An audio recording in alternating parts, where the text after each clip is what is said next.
Sonda-me, ó Deus.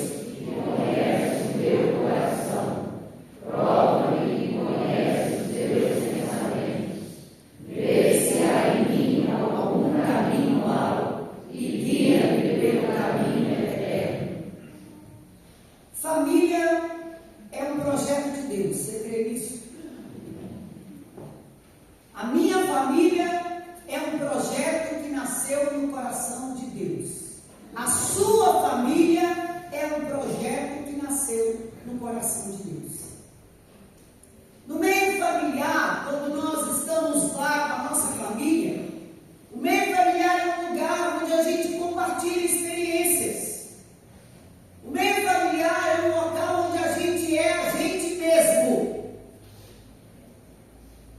Não tem como fingir ser outra pessoa quando a gente está em casa. Quem é casado aqui, levanta a mão para mim. Fala a verdade. Quando você casou, eu sei que deve ter gente aqui que namorou 1 ano, que namorou 2 anos, deve ter gente que namorou 10 anos. Eu já fui em lugar de gente ter namorado 12 anos. Mas de verdade, que quando você casou, você não surpreendeu com esse marido, com essa mulher sua, não? E você falou, gente, eu não sabia que ele era assim, não. Namorei com ele tanto tempo. Como é que agora que eu descobri isso? Porque agora vocês estão vivendo dentro de casa. 24 horas juntos, não tem como fingir. Você é você mesmo. Eu tenho um amigo de longas datas, ele é até médico lá em Valadares, e a gente era da mesma igreja, e ele era aquele menino assim que gostava de namorar. Pensa um menino que gostava de namorar. E eu falava às vezes com ele, rapaz, como é que você consegue conquistar as meninas fácil desse toque? Falei, velho, eu tenho um truque. Falei, conta o truque. Falei, quando elas falam que vão terminar comigo, eu carrego um potinho de Vick no bolso.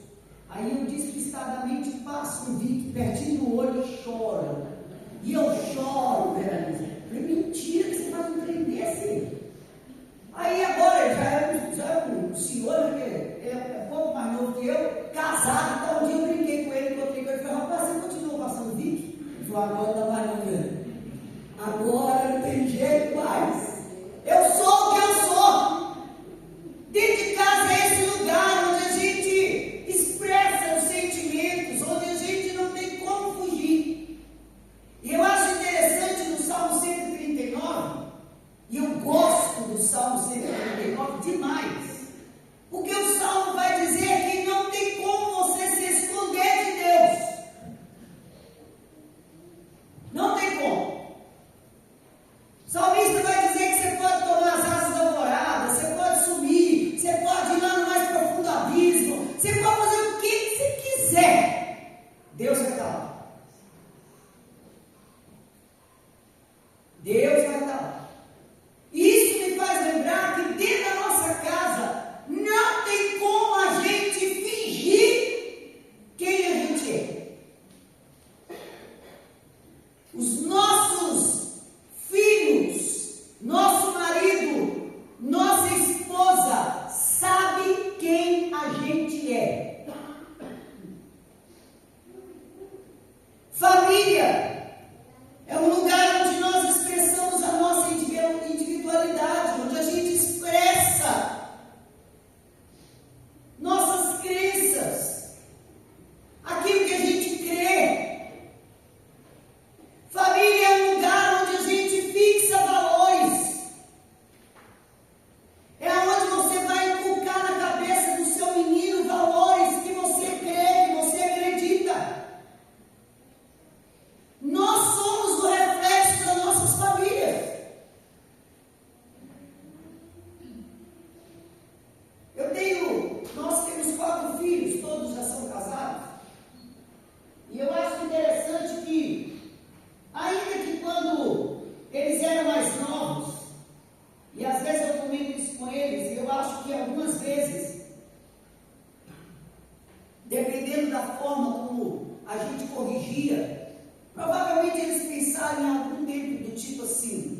meus filhos, eu vou ser diferente. Eu não sei se tem aqui gente que pensou isso. Mas quantas vezes você se pegou corrigindo seus filhos exatamente como seus pais faziam? Porque você carrega com você mesmo valores que a sua família passou para você. Coisas que seu pai, sua mãe, sua avó passaram para você. A gente está vivendo um tempo onde essa estrutura familiar está cada vez mais decadente. Nós estamos vivendo um tempo onde as famílias não obedecem mais uma regra básica que Deus deixou para que a gente convivesse como família. As mulheres não querem mais fazer o que a Bíblia manda elas fazerem. A mulher moderna passou a odiar a palavra submissa. Porque para ela, submissa, o mundo moderno enfiou na cabeça delas que submissão é ser capacho de homem. A Bíblia nunca disse isso. Quando Deus formou eu e você, menina, Ele disse que faria para o homem uma auxiliadora. Eu e você estamos na vida do nosso marido para a gente empurrá-los para frente. Nós estamos na vida do nosso marido debaixo de uma missão que Deus deu para eles. E nós somos responsáveis para fazê-los chegar onde Deus quer que eles cheguem. Os homens, por sua vez, não querem obedecer mais a ordem de Deus para eles. E a ordem de Deus para os homens, na minha opinião, é muito mais pesada do que para nós. Porque Deus mandou o marido amar a esposa como? Como Cristo amou a igreja. Eu costumo dizer assim, se vocês amar nós assim. Porque Cristo amou a igreja ao ponto de se dar por ela. Mas os maridos não querem mais amar a esposa, cuidar dela, viver a vida comum do lar, como o apóstolo Pedro ensina. Tratar a esposa com dignidade. Sabe por que vocês têm que fazer isso, maridão? Porque a Bíblia diz que se vocês não fizerem, Deus não ouve as suas orações. Filhos que não querem mais fazer o que a Bíblia manda. E a palavra de Deus para você que é filho, independente da sua idade, se seus pais estão vivos, a ordem de Deus é honra o teu pai e a tua mãe. E se você depende dos seus pais ainda, obedeça. Veranice, você não conhece teu pai? Quero nem saber quem é seu pai e quem é sua mãe. A Bíblia disse para você obedecer.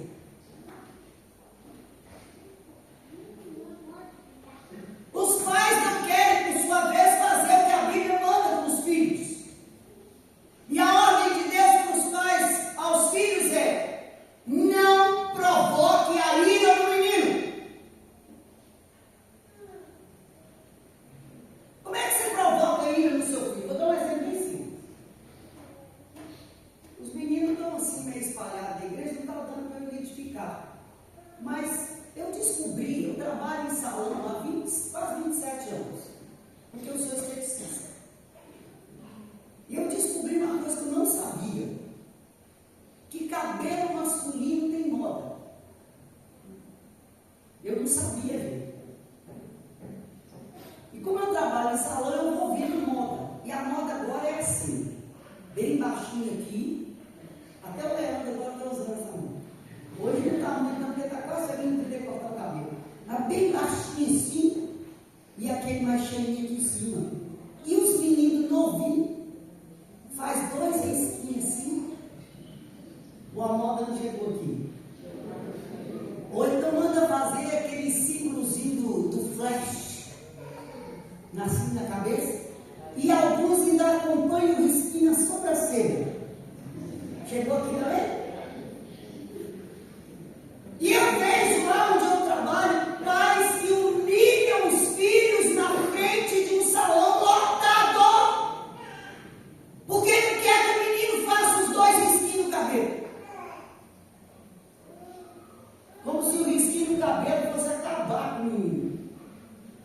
menino, para com isso.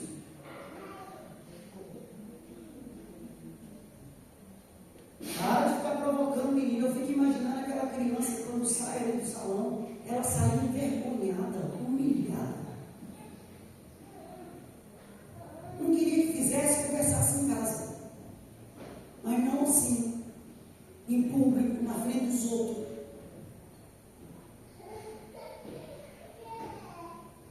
Nós não queremos mais, irmãos, olhar para a palavra e fazer isso que a Bíblia manda dentro de casa. Nós estamos vivendo uma época de famílias decadentes, onde eu é que preciso ser feliz. As mulheres agora criaram uma frase: meu corpo, minhas regras. Ô filha, se você é de Deus, o seu corpo não é seu, ele é templo do Espírito Santo de Deus. Ninguém fala amém nessa hora. Cadê as mulheres da igreja? Se entender essas coisas, gente. Estamos vivendo uma época de famílias que precisam de cura. Famílias que estão machucadas na alma. Famílias que precisam de cura nas suas emoções. E é sobre isso que eu quero falar aqui hoje de manhã. Sua família precisa ser curada nas emoções. Nós estamos cheios de famílias machucadas, de filhos traumatizados, de pais traumatizados. Nunca se viu falar tanto em suicídio em adolescentes e crianças. O ano passado eu vivi uma experiência que me marcou muito. Eu fui pregar no Vale de Jequitinhonha, talvez a cidade que muitos aqui conhecem, que é Almenara. No culto do domingo à noite, Deus colocou no meu coração uma pregação extremamente evangelística. E quando eu subi no púlpito e comecei a pregar, eu notei uma menininha sentada no primeiro banco. E lá tem uma plataforma tipo essa aqui, que você fica mais alto assim. E era impossível não ver uma menina muito magrinha. E lá do púlpito eu olhava para ela e na minha cabeça eu imaginava que ela tinha uns 10 anos. Depois eu descobri que ela tinha 11. Então eu não errei muito. E eu comecei a pregar e ela muito atenta. E me chamou a atenção porque ela fixou os olhos assim em mim de uma forma diferenciada. E à medida que eu ia pregando, aquela menina começou a chorar. E ela chorava o tempo todo que eu preguei, sentada lá no banco. No final eu fiz um apelo para quem queria naquela noite que Jesus me encontrasse, que Jesus passasse a morar no coração, para que dirigisse a vida e tal. E aquela menininha foi a primeira que levantou. E ela foi lá na frente, sem eu falar nada, ela ajoelhou no chão e ela chorava compulsivamente. Quando terminou o culto, um presbítero me procurou e falou assim: Veranice, aquela menininha quer falar com você. Eu falei: opa, vamos lá. Chamou mais um presbítero e nós fomos conversar com ela. Ela me agarrou quando eu cheguei perto dela e falou assim: tia, obrigada, obrigada, obrigada. E ela só falava obrigada. E aí quando ela acalmou, ela falou comigo assim: sabe, tia, eu nunca fui numa igreja de crente. Hoje foi a primeira vez que eu vim numa igreja de crente. Minha amiga me convidou e eu vim. E quando eu entrei, alguma coisa fez com que eu sentasse lá no primeiro banco. Eu senti como se alguma coisa me empurrasse para sentar. E tem mais ou menos, tia, uns 6 meses, que eu escuto todos os dias uma voz que me fala assim: ninguém ama você. Você precisa morrer. E ela estava com uma blusa de manga comprida. E ela levantou as 2 mangas da blusa. Nesse braço aqui, tinha marcas de cortes profundos, com pontos e já cicatrizado. E no braço de cá, cortes com pontos. E ela me disse assim: eu já tentei me matar 2 vezes. Uma criança de 11 anos de idade. Mas hoje, tia, enquanto você pregava, que agora eu sei que o que você fez era uma pregação, enquanto você falava, eu ouvi pela primeira vez uma voz que me disse: eu amo você. E enquanto você pregava, tia, eu entendi que a voz que eu estava ouvindo era a voz de Jesus. E a partir de hoje, tia, não importa o que minha mãe ou que o meu pai falem comigo, eu sei que Jesus me ama. Irmão, nós estamos esquecendo de curar nossos filhos, nossa esposa, nosso marido, nossos pais, com atitudes, com a palavra de Deus. Nós estamos precisando orar como salmista e dizer: sonda-me, ó Deus, vê se há em mim algum caminho mau, guia-me pelo caminho eterno, porque durante a vida, querido, nós seremos machucados pelos outros, nós seremos machucados por situações que nós vamos viver, e muitas vezes nós mesmos vamos nos machucar. E essa ferida, quando feita em nós, ela gera em nós um sentimento de culpa e ao mesmo tempo um medo de sermos feridos de novo. E isso faz com que a gente se isole, que a gente não fale, que a gente não converse, que a gente não manifeste. Existem 2 exemplos bíblicos que eu quero tratar aqui nessa manhã com vocês.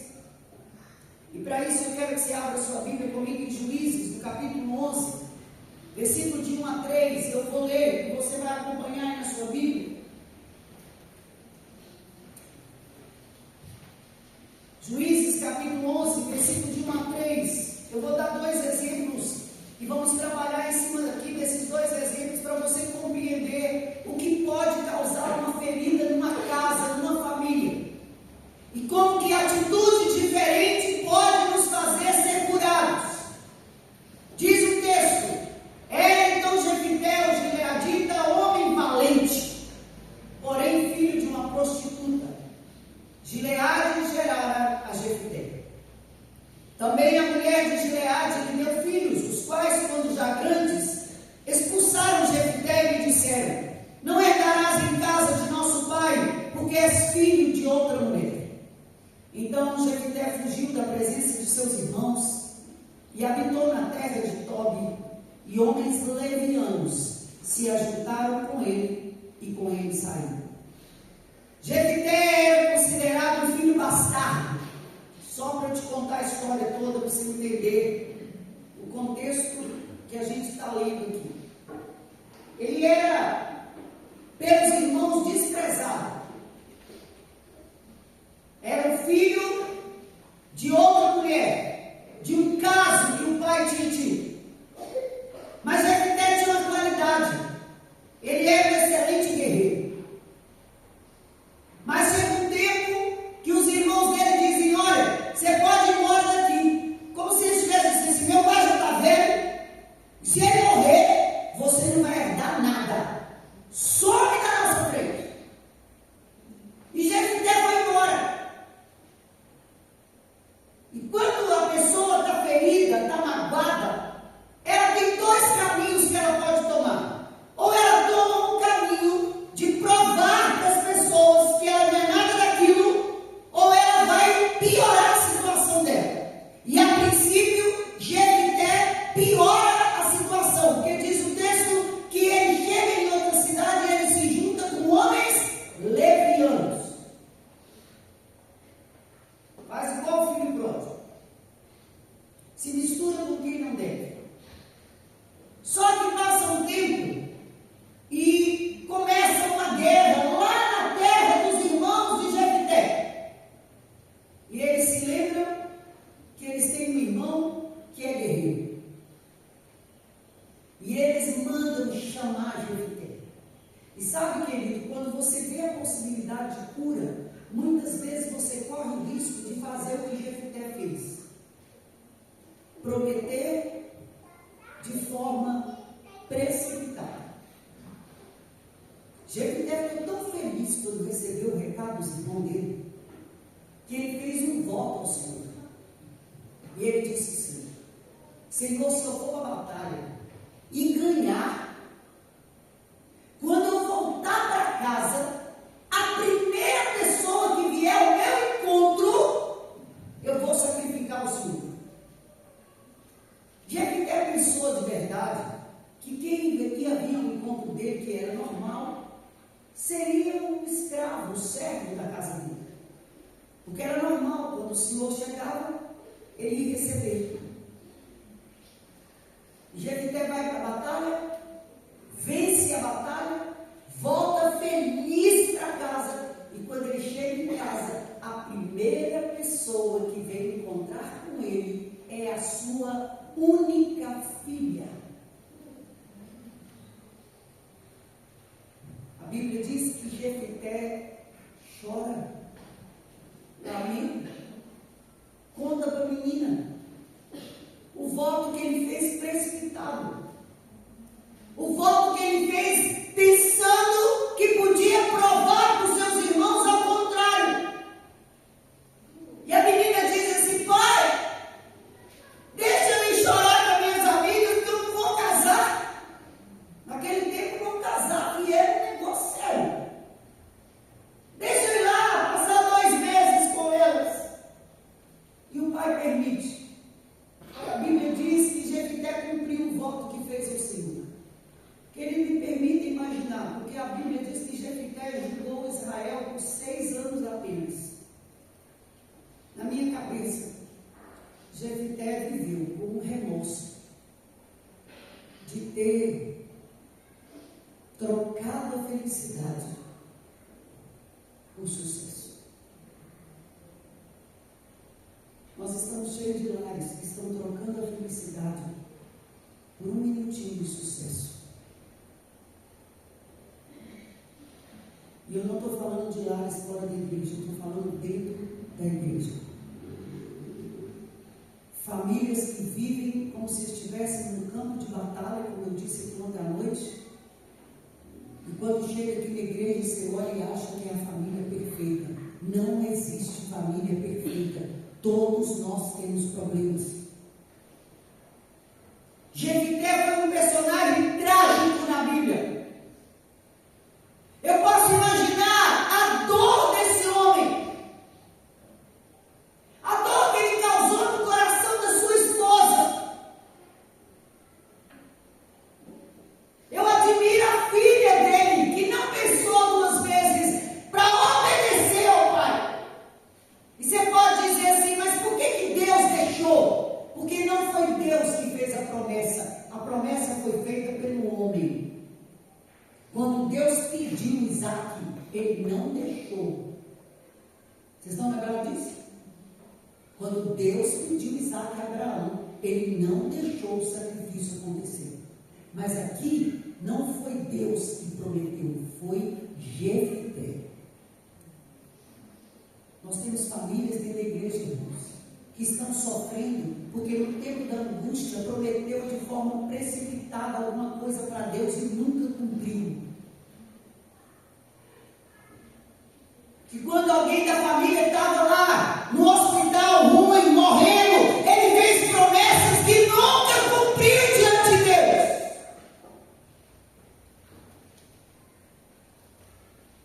E a Bíblia diz que se você voltar, filho, você pode passar a vida inteira sem prometer nada para Deus. E isso não vai te fazer mais crente ou menos crente. Mas se você prometeu, a Bíblia diz que tenha pressa em cumprir. E nós estamos cheios de famílias machucadas dentro da igreja, feridas na alma. A gente precisa aprender com o Jefté, querido, que quando as pessoas falam alguma coisa conosco, nos rejeita, nos humilha, nós podemos tomar um caminho em que a gente se perde em nós mesmos. quando nós somos feridos por aqueles que nós mais amamos, a gente pode trocar a felicidade por sucesso. Quantos filhos que saíram de casa achando que estavam fazendo o melhor e se perderam no caminho? E ficaram pior. E não conseguem mais voltar. Porque as forças acabaram. Porque foram humilhados, rejeitados.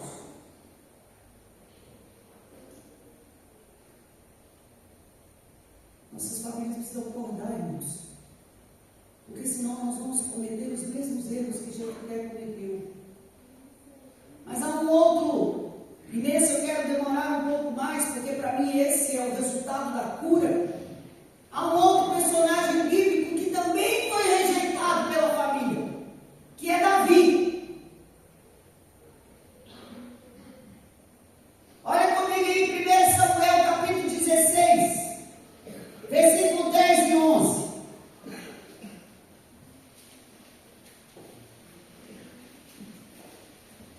1 Samuel capítulo 16, versículo 10 e 11.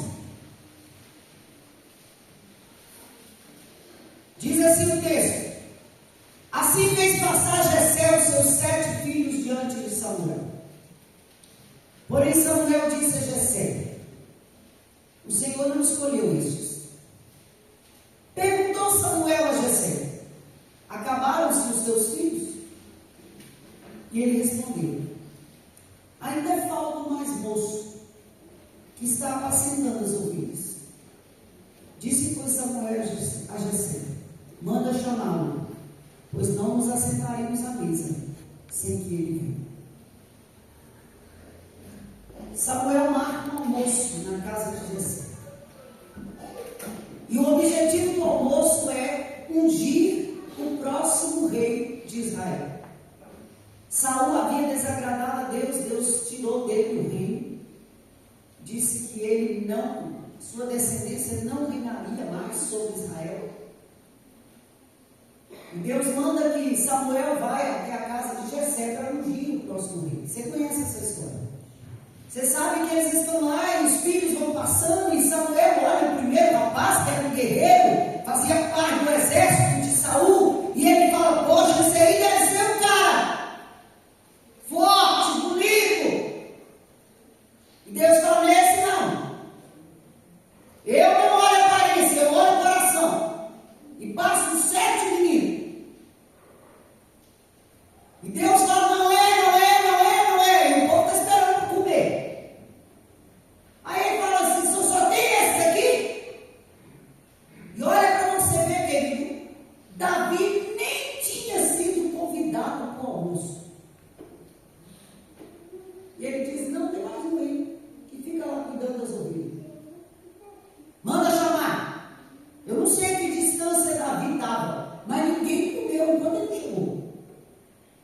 E se os rapazes eram que nem meus filhos, devem ter ficado desesperados, olhando a comida na mesa sem poder comer. Que meus meninos ficam, quando eu falo: está pronto, não precisa falar nem pronto inteiro, porque eles já estão na mesa. Até hoje é desse jeito. E aí, quando Davi chega, um adolescente, e Deus diz: é esse aí, unge. Os irmãos de Davi sabem para que ele está sendo ungido. Cresce no coração deles uma raiva do irmão. Sabe onde é que você vai ver isso? Quando Davi chega lá na batalha que Israel está enfrentando contra os filisteus, e Golias está lá ameaçando eles. Eu gosto dessa passagem, irmãos, porque eu brinco dizendo que a família de Davi, eu acho que se vivesse hoje seria mineira. Porque o pai de Davi fala assim: vai lá levar um lanche para os seus irmãos e leva uns queijos para o capitão da guarda. Está escrito lá, irmãos, não tem culpa. Levou os queijinhos. Quando Davi chega lá e ele vê aquele exército acuado, ele começa a perguntar: ô gente, o que está acontecendo? O que está acontecendo? Aí o irmão de Davi chega e fala assim: você é enxerido mesmo, hein, Davi? Vocês já leram isso, irmão? O irmão de Davi fala: você é muito enxerido.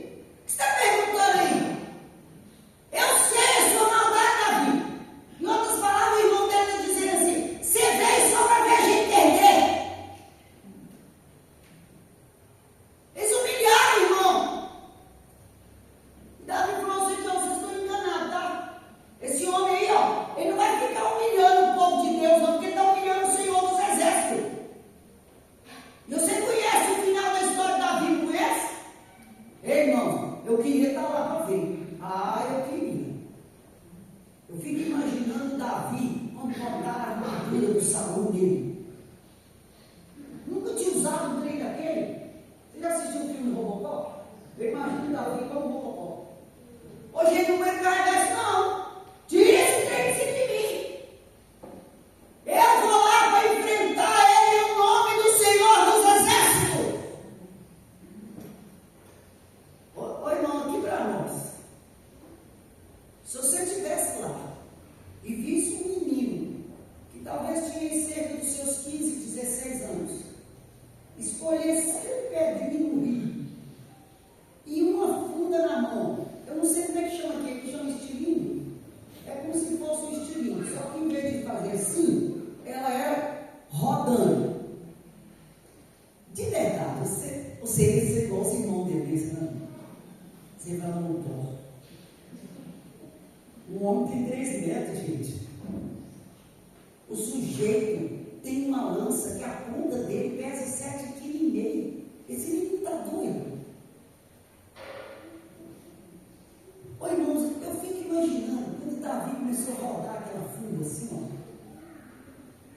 Eu não consigo pensar uma cena diferente, irmãos. Eu fico imaginando Davi rodando a funda e falando assim: Deus, com uma testa daquele tamanho é impossível errar. Você nem imaginou o tamanho da testa de um homem de 3 metros de altura? A minha já é grande, filho, imagina dele. Você acha que eu uso franja para quê? Para disfarçar, filho. E eu acho mais interessante que quando a pedra bate no Golias, ele não cai para trás, ele cai para frente. Na minha opinião, filho, os anjos desceram do céu e deu uma cacetada na cabeça do Golias. Davi correu lá, pegou a espada do próprio Golias, arrancou o cabeção dele e desceu com o cabeção na mão. Filme de terror. Eu imagino os irmãos dele vendo. Davi podia ter descido de lá e, se fosse eu e você, ficar perto dos irmãos e falar: e agora? Vai falar o quê? Não é assim que a gente faz? É ou não é, gente? Mas Davi não fez isso. Davi queria ser curado da rejeição. Davi queria ser curado da forma como os irmãos dele o trataram, da forma como ele foi tratado pelo próprio pai.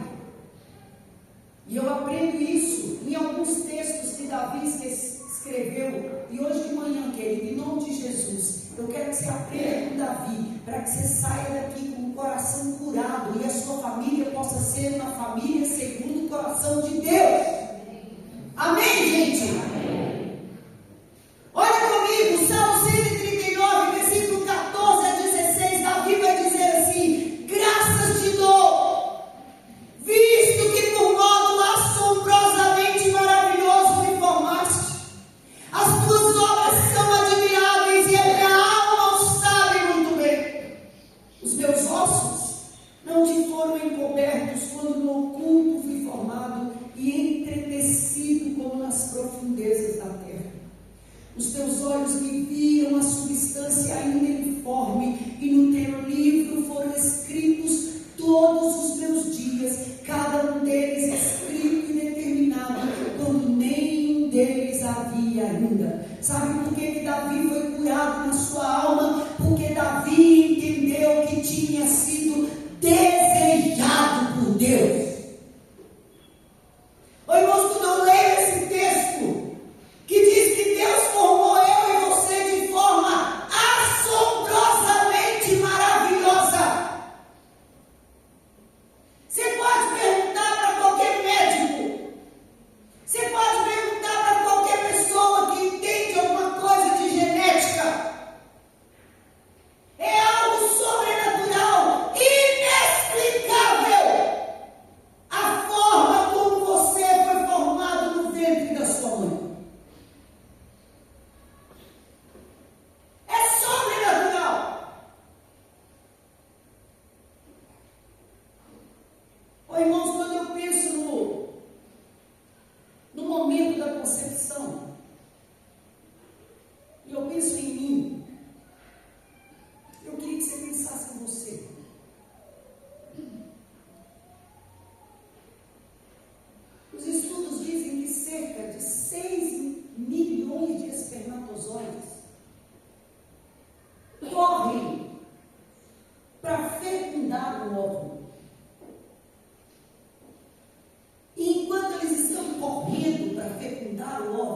Deus bateu o olho em mim, Deus bateu o olho em você e falou: é esse que vai fecundar. Ele escolheu eu e você. Do jeitinho que a gente é. E foi nos formando. E foi tecendo a gente no ventre da nossa mãe. E quantos de nós, queridos, quando nascemos, quando crescemos, começamos a achar que Deus nos fez errado. E começamos a gerar em nós revoltas sem razão. Porque se você pegar 6 milhões de bebês e colocá-los em fila indiana, um atrás do outro, vai dar quilômetros, e Deus escolheu você e eu. Davi entendeu isso. Eu sou especial para Deus.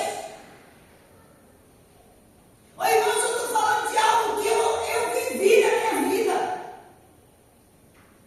Eu cresci, irmãos, não sei se eu já contei isso aqui.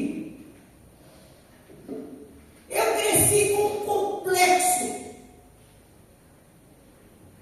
Eu olhava para mim e achava de verdade que Deus tinha me feito com um defeito de fábrica. E o meu defeito de fábrica, você já sabe qual que é. É falar algo. Sofri com isso, filho. Naquele tempo não existia a palavra bullying. Mas eu sofri bullying. E eu tentava falar delicado. Hoje, quando eu converso com a minha sogra, eu fico: Deus, você podia ter me dado uma vozinha dessa. Minha sogra é delicadeza em pessoa. Pensa um jeito doce de falar, de tratar a gente. Mas eu não era assim, filho. Tudo meu era escandaloso. Eu chegava na escola, sorriso, lá fora, a turma na minha sala já sabia que eu tinha chegado. E eu vi meus colegas falando baixinho, e eu tentava, gente, não dava certo, eu assustava, pá, falando alto. E eu ficava bravo, porque eu entrava na sala de aula, os meninos já ficavam me esperando. Quando eu entrava, meus colegas faziam assim, ó. Você sabe o que eles estavam falando, sabe? Baixa um pouco, Veranice. E aquilo me doía, gente. E durante muitos anos da minha vida, eu fiquei sem entender por que Deus tinha me feito daquele jeito. Isso criou em mim um complexo de inferioridade. Eu comecei a ter medo de falar. Até que um dia eu entendi que Deus não errou quando colocou a minha voz nessa altura. Porque Deus sabia para que Ele tinha me chamado. E hoje, filho, como já aconteceu algumas vezes nessas minhas andanças por esse país, se a luz acabar e a energia for embora, eu prego do mesmo jeito. Deus não fez a gente com defeito.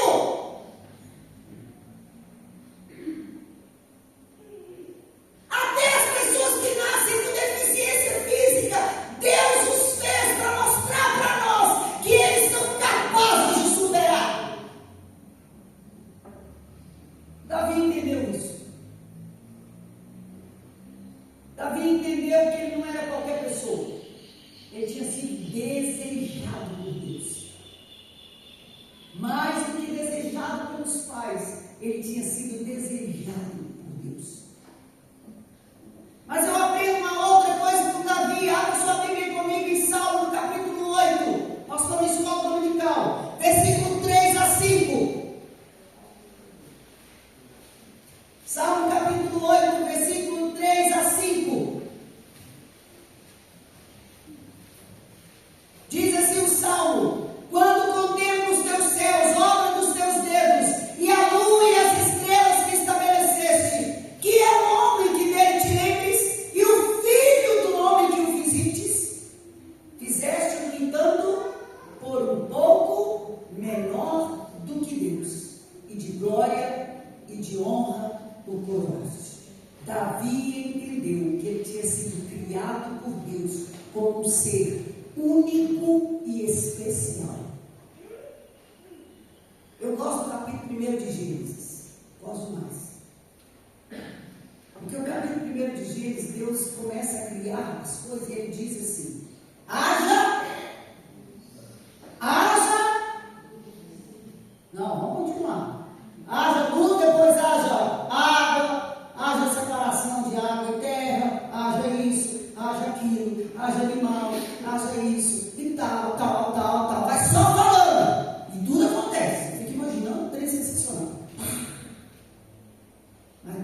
ele foi fazer o homem, ele usou esse verbo, irmãos. E ele não fez sozinho.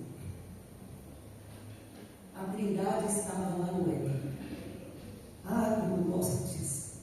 Quando ele foi formar o homem, ele formou com suas próprias mãos. Ai, irmãos, isso é lindo demais. Ele diz: façamos um homem parecido com a gente. E quando o homem fica pronto, diz a Bíblia que ele sopra o fôlego de vida no homem. Davi entendeu que Deus o fez de forma especial. É como se Davi estivesse dizendo: não tem problema me rejeitarem, não tem problema dizerem que eu sou gerido, não tem problema dizer que eu vim aqui só para ver derrota das pessoas, não tem problema, eu sei que eu fui formado pelas mãos do meu Deus. Você precisa entender isso, querido. Você foi modelado artesanalmente e manualmente pelas mãos de Deus. E a Bíblia diz que meu Deus me conhece tanto que Ele sabe até quantos fios de cabelo tem na minha cabeça. Ele sabe quem eu sou. Ele me formou. Ele me desceu. Davi entendeu isso. Agora olha comigo o versículo, capítulo 37 de Salmos. Nós estamos quase terminando, irmãos. Ninguém me falou a hora para acabar, eu estou de olho no relógio. Fique em paz. Salmo 37, versículo 4 e 5, são dois versículos que nós gostamos muito de falar. E nós vamos ler juntos. Salmo 37, 4 e 5 diz assim. Todo mundo achou? Amém? Amém. Vamos lá. Agrada-te, Senhor, e Ele satisfará os desejos do teu coração. Entrega o teu caminho ao Senhor, confia nele e o mais ele fará. Davi acreditou, irmãos, que com a ajuda de Deus ele poderia realizar grandes coisas.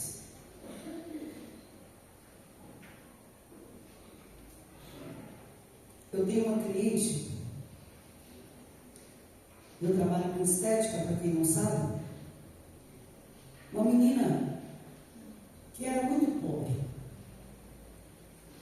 Quando eu a conheci, ela já era uma moça de mais ou menos uns 19 anos, trabalhava para uma família lá em Valadares, e essa família gostava tanto dela.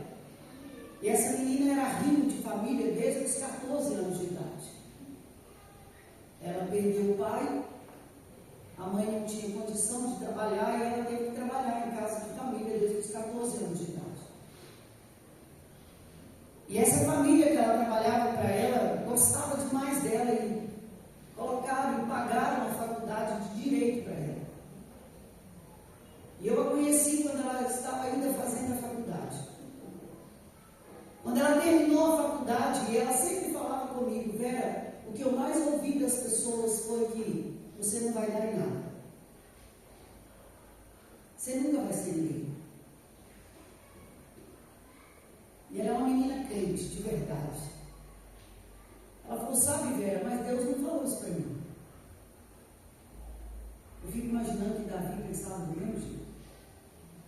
E aí ela formou, terminou a faculdade. Um dia ela entrou na minha sala e falou comigo assim: Veranice, quando você terminar meu atendimento, que eu cuidava da pele do rosto dela, falou: quando você terminar meu atendimento, você pode orar por mim?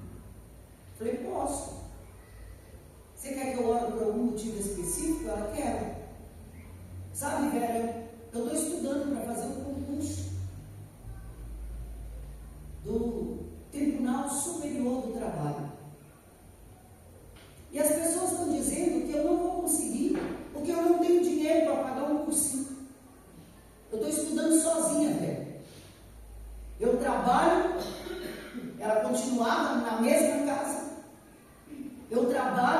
Eu chego no trabalho, Veranice, eu tomo um banho, como alguma coisa e estudo todos os dias até as 2 horas da manhã.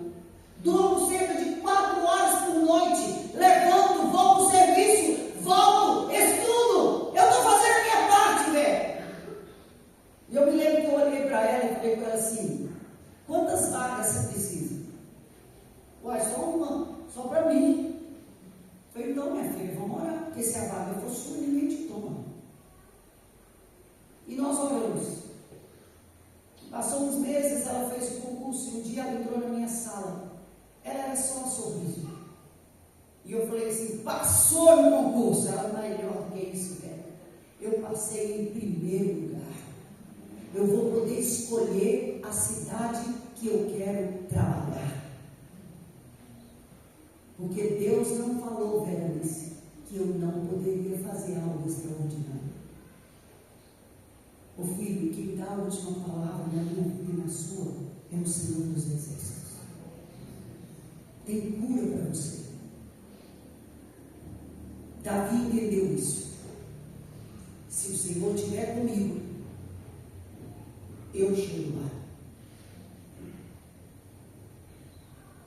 Agora olha comigo o Salmo 142, versículo 1 e 2.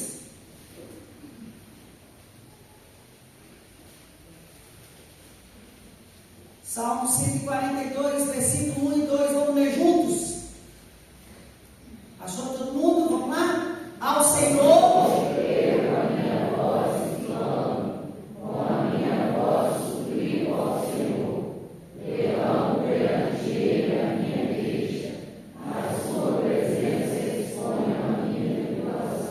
Davi entendeu que nos momentos da dor, nos momentos da dificuldade, nos momentos das decepções, nos momentos dos traumas, do sofrimento, ele decidiu derramar a sua alma diante daquele que pode. Eu conheço gente que a cidade inteira sabe dos problemas dele, porque ele conta para todo mundo, mas é incapaz de fechar a porta e falar com aquele que pode resolver. Davi se derramou diante daquele que pode. Vera, então não devo procurar um profissional para me ajudar, você deve. Os médicos, psicólogos estão aí para nos ajudar. Deus os colocou para isso. Mas você precisa aprender também e principalmente a se derramar diante daquele que pode. Ô irmãos, tem umas mulheres aqui da minha idade. Acabei de fazer agora em abril 63 anos, não tem problema com isso não. Ô gente, se você não chegou lá, menina novinha aí, você vai chegar, esse não tem ruim é o tal da menopausa. Ô gente, eu passava preto demais. Eu nunca vou esquecer um dia que eu fui pregar numa igreja. E eu passei minha vida inteira, nunca tive esses treinos de TPM, nada disso. Eu era uma pessoa tranquila, mas na mesma estava eu fui pregar numa igreja, irmãos, e eu tenho cabelo curto. Eu começou aquele suador da cabeça e pingava o suor assim no meu cabelo, assim, e o povo da igreja veio. E tinha um ar-condicionado assim, bem no púlpito. E quem disse que o ar-condicionado fazia eu parar de suar? Porque ele não para, filho. É um trem impressionante. Ia pingando, ia pingando. Aí um diácono olhou, eu estou vendo eles conversando lá atrás. E eu acho que eles pensavam assim, está passando mal, está passando mal. E eu sem graça de falar o que era. Aí o diácono foi lá, passou por trás assim, ligou um ventilador atrás de mim. E eu era o ar-condicionado do lado e o ventilador atrás. Quando o suador passou, irmãos, eu tive a impressão que o suor ia transformar em gelo. Eu fui ficando gelada, irmãos, eu fui ficando gelada. Agora que eu vou cair aqui mesmo. Eu falei, Jesus, me ajuda! E eu pregando e pedindo Jesus para me ajudar. E aqui Deus me deixando parar e falar, moço, eu fiquei doida lá na frente. Nos momentos desses, fica te dando uma angústia, um negócio horrível. Sabe? E eu fico imaginando que na vida da gente é assim também. Tem situações que parece que você não vai sair dela. Você vai ficar agarrado lá.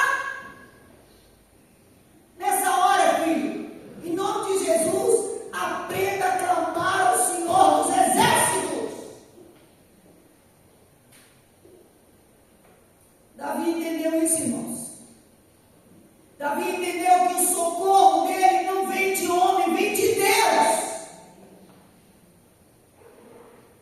Deus me curou daquele negócio. E ele usou uma coisa simples. Eu atendi um cliente meu que é médico, que nem é médico ginecologista, nada, ele é otorrinolaringologista. E eu contei para ele essa história.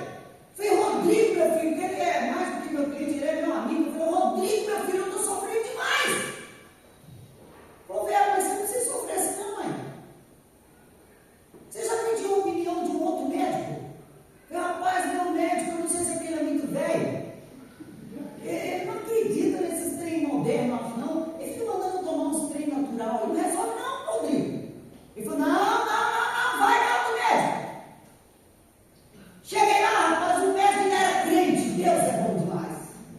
Contei uma história para ele. Ele falou, vamos acabar com isso a partir dessa semana. Faz os exames lá, velho. Me deu uma lista de exames, fiz tudo. Falou, tudo bem com você, vamos embora. Passou um remédio para mim. Ô, gente, pensa numa mulher que ficou feliz. Foi ele. Porque, querido, às vezes o socorro vai vir de uma forma que você não espera. Simples. Mas você precisa aprender a confiar no Senhor. E por último, querido, agora é o último mesmo. Olha comigo e vamos abrir e vamos ler Salmo 131, de 1 a 3.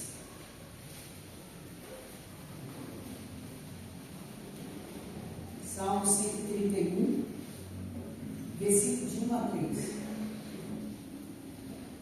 Esse é um daqueles textos lindos da Bíblia. Vamos juntos? Senhor, não é soberbo o meu coração, nem altivo o meu olhar, não anda à procura de grandes coisas, nem de coisas maravilhosas demais para mim. Pelo contrário, fiz calar e sossegar a minha alma, como a criança desmamada se aquieta nos braços de sua mãe.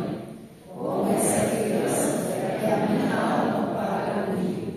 Espera, ó Israel, no Senhor, desde agora e para sempre. Davi aprendeu, irmãos, que naquilo que ele não pudesse entender da parte de Deus, ele ia confiar. Tem coisas, filho, que você nunca vai entender. Berenice, por que meu filho é assim?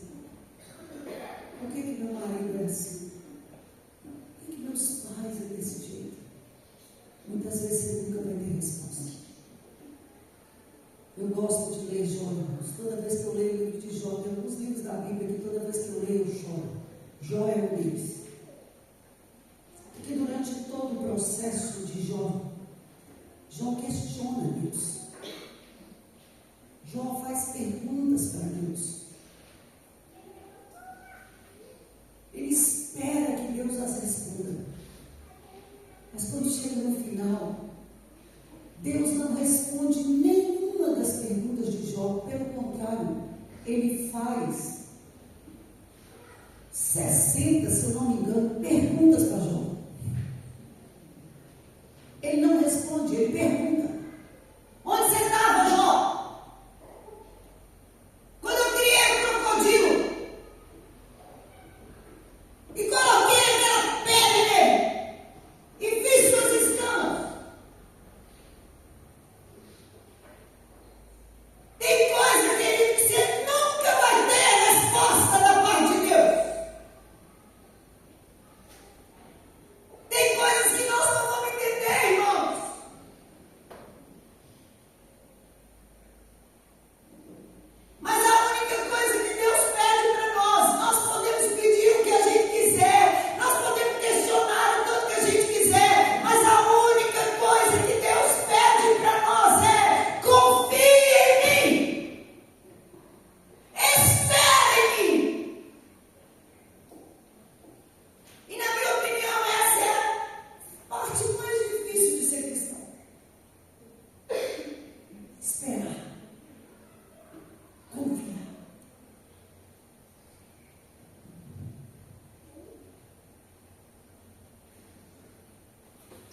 Confiar que Deus vai restaurar meu filho, vai restaurar meu marido, vai restaurar minha esposa, vai restaurar meus pais.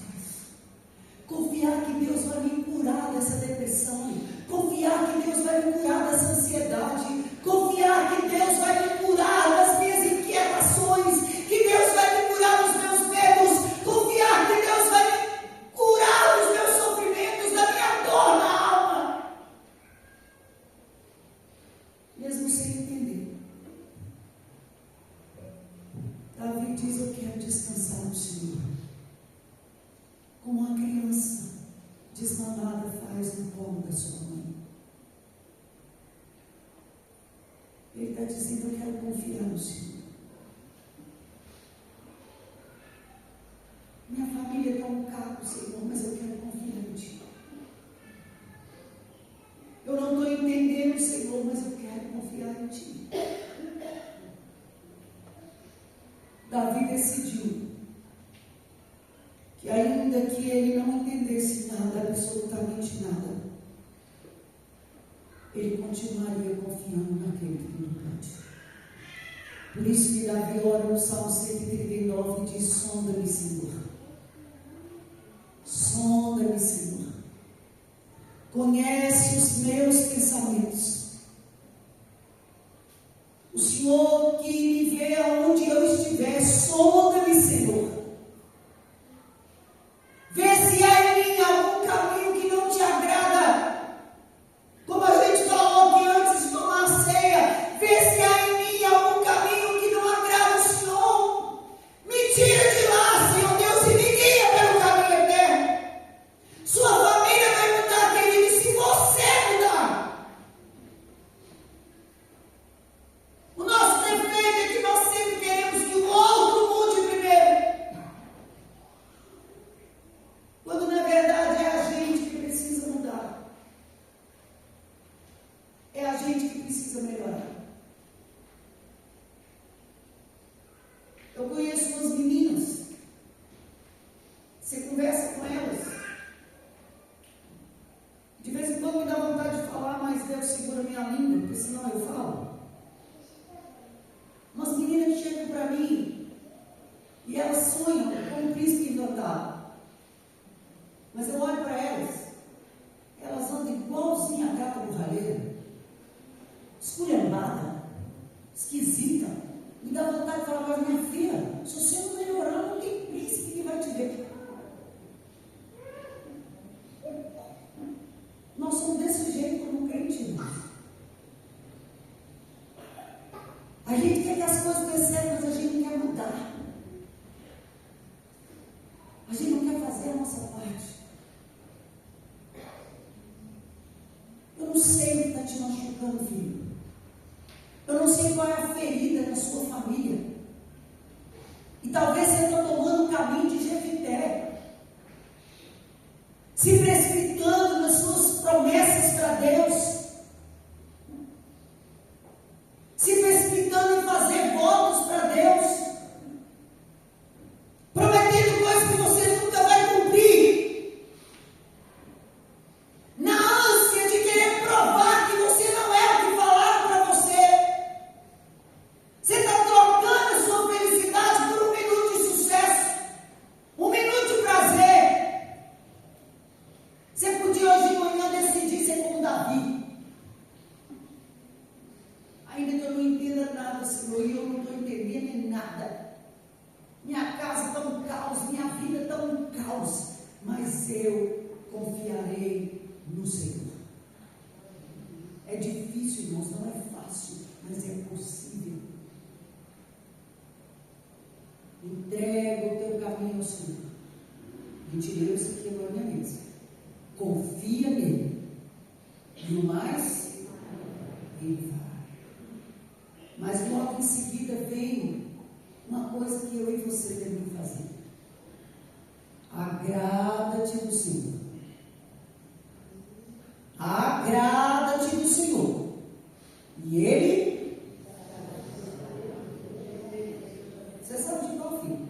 Agrada-te do Senhor e Ele satisfará os desejos do teu coração. Mas você tem que agradar a Ele.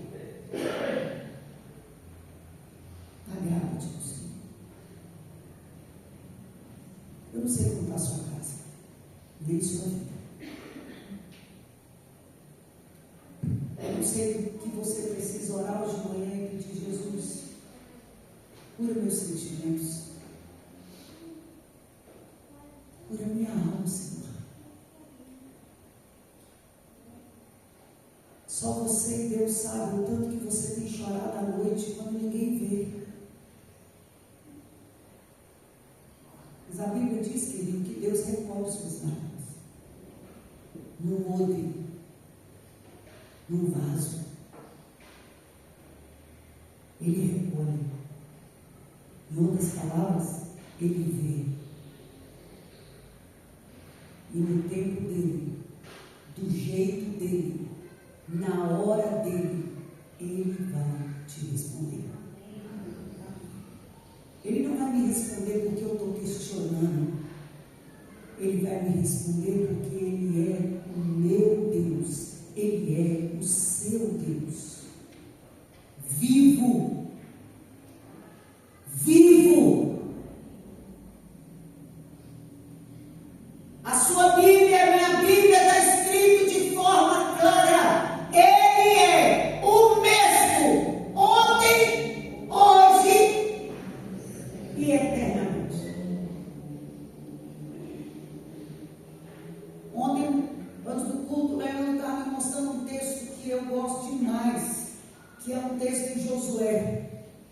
E quando Deus dá a posse da terra para o povo, Josué escreve que nenhuma das promessas que Deus fez ficou sem ser cumprida. Ele é fiel. Ele é fiel. Queria que você baixasse a sua cabeça. Olhe para dentro de você mesmo, querido. Pense na sua casa, na sua família. Pense em você. O que precisa ser curado lá na sua casa?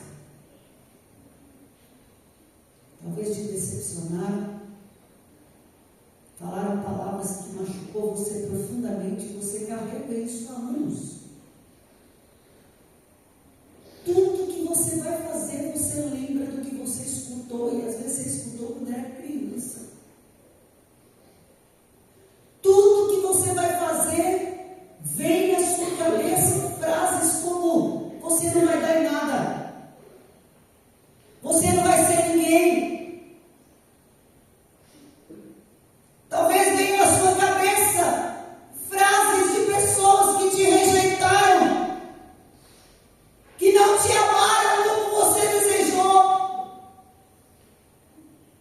Talvez venha uma palavra do seu pai, da sua mãe, uma palavra de um filho, uma palavra do marido, da esposa que te machucou, que te feriu. E por causa disso a sua família não caminha. Por causa disso a sua família não vai para frente. Mas hoje de manhã, se você quiser orar comigo, querido, e falar: Deus, eu quero ser como Davi. Me ensina, Deus, a mesmo não entendendo nada que está acontecendo. Me ensina, Deus, a mesmo achando que o Senhor não está me ouvindo. Me ensina a esperar no Senhor, a confiar de que o Senhor tem controle da minha vida e da minha casa nas tuas mãos. A confiar que a qualquer hora o Senhor vai ficar de pé no barco e a tempestade vai cessar. Se você quer orar assim comigo, querido, eu queria que você ficasse de pé no seu lugar. Eu quero abençoar a sua vida nessa manhã. Talvez você está precisando de uma cura na sua saúde emocional. Você está tão machucado que emocionalmente você não tem força mais. E antes de prejudicar a sua casa, você está prejudicando você mesmo. Você corre o dia inteiro, você trabalha o tempo todo, mas no fundo é para esquecer o que te faz sofrer.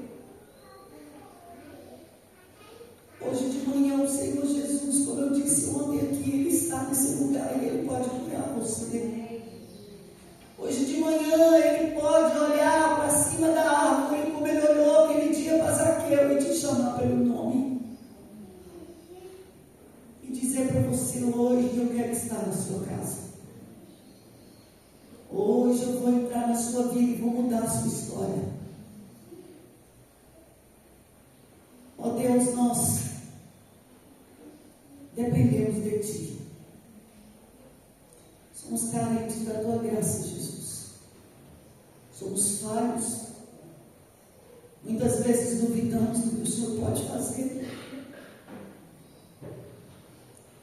Muitas vezes achamos que o Senhor nos fez errado. Muitas vezes achamos que os problemas que nós estamos passando nunca vai ter fim.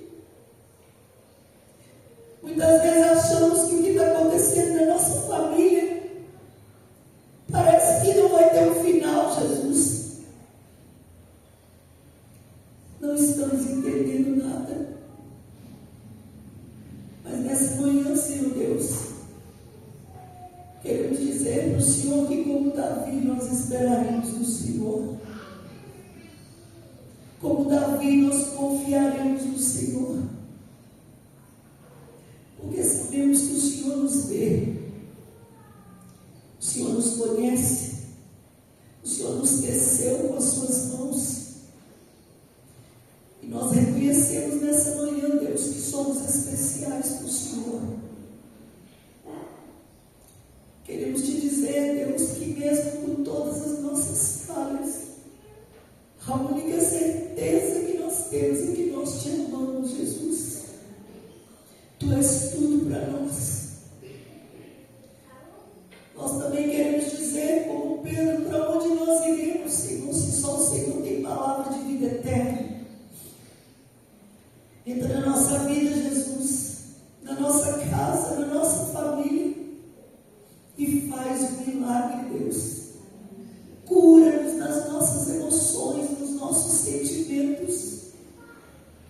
Dá-nos maturidade espiritual, Jesus, para enfrentar as lutas, para poder enfrentar o que vem e o que virá sobre a nossa vida, confiando que o Senhor está indo conosco. E porque o Senhor está indo conosco, a qualquer hora um milagre acontece. Cuida de nós, Deus. Cuida de nós. É o que nós te pedimos. Em nome de Jesus. Amém e amém. Dá um abraço.